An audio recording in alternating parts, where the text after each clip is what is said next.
முதல் வாசகம் யோனா நூலிலிருந்து வாசகம். அதிகாரம் 3, இறைவசனங்கள் 1-10 முடிய.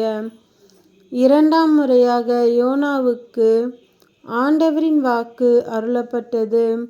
அவர், நீ புறப்பட்டு நினிவே மாநகருக்கு போய் நான் உன்னிடம் சொல்லும் செய்தியை அங்குள்ளோர்க்கு அறிவி என்றார்.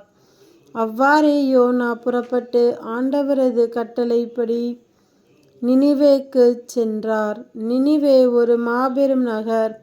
அதை கடக்க 3 நாள் ஆகும். யோனா நகருக்குள் சென்று ஒரு நாள் முழுதும் நடந்தபின் உரத்த குரலில், இன்னும் 40 நாளில் நினிவே அழிக்கப்படும் என்று அறிவித்தார். நினிவே நகர மக்கள் கடவுளின் செய்தியை நம்பி எல்லாரும் நோன்பிருக்க முடிவு செய்தார்கள். பெரியோர் சிறியோர் அனைவரும் சாக்கு உடை உடுத்தி கொண்டனர். இந்த செய்தி நினிவே அரசனுக்கு எட்டியது. அவன் தன் அரியணையை விட்டிறங்கி அரசு உடையை களைத்துவிட்டு சாக்கு உடை உடுத்திக்கொண்டு சாம்பல் மீது உட்கார்ந்தான். மேலும் அவன் ஓர் ஆணை பிறப்பித்து அதை நினிவே முழுதும் பறைசாற்றச் செய்தான். இதனால் அரசரும் அரச அவையினரும் மக்கள் அனைவருக்கும் அறிவிப்பதாவது, எந்த மனிதரும் உணவை சுவைத்துக்கூட பார்க்க கூடாது. ஆடு மாடு முதலிய விலங்குகளும் தீனி தின்னவோ தண்ணீர் குடிக்கவோ கூடாது. மனிதரும் விலங்குகளும் சாக்கு உடை உடுத்திக் கொண்டிருக்க வேண்டும். ஒவ்வொருவரும் கடவுளை நோக்கி மன்றாட வேண்டும். தம் தீய வழிகளையும் தாம் செய்து வரும் கொடுஞ்செயல்களையும் விட்டொழிக்க வேண்டும். இவ்வாறு செய்தால் கடவுள் ஒருவேளை தம் மனதை மாற்றிக்கொள்வார். அவரது கடுஞ்சினமும் தணியும். நமக்கு அழிவு வராது. கடவுள் அவர்கள் செய்தது அனைத்தையும் பார்த்தார்.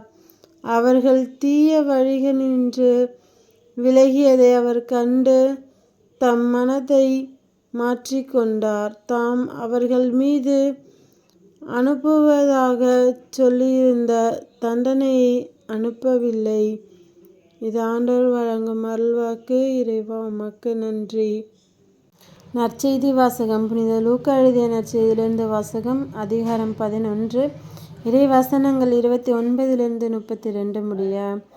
மக்கள் வந்து கூட கூட இயேசு கூறியது, இந்த தீய தலைமுறையினர் அடையாளம் கேட்கின்றனர். இவர்களுக்கு யோனாவின் அடையாளத்தை தவிர வேறு அடையாளம் எதுவும் கொடுக்கப்பட மாட்டாது. யோனா நினிவே மக்களுக்கு அடையாளமாய் இருந்ததைப் போன்று மானிட மகனும் இந்த தலைமுறையினருக்கு அடையாளமாய் இருப்பார். தீர்ப்பு நாளில் தென்னாட்டு அரசி இத்தலைமுறையினரோடு எழுந்து இவர்களை கண்டனம் செய்வார்.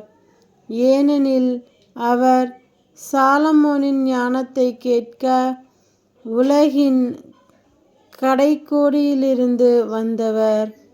ஆனால் இங்கிருப்பவர் சாலமோனிலும் பெரியவர் அல்லவா? தீர்ப்பு நாளில் நினிவே மக்கள் இத்தலைமுறையினரோடு எழுந்து இவர்களை கண்டனம் செய்வார்கள். ஏனெனில் யோனா அறிவித்த செய்தியை கேட்டு அவர்கள் மனம் மாறியவர்கள். ஆனால் இங்கிருப்பவர் யோனாவை விட பெரியவர் அல்லவா? இது கிறிஸ்துவின் நற்செய்தி. கிறிஸ்துவே, உமக்கு புகழ்.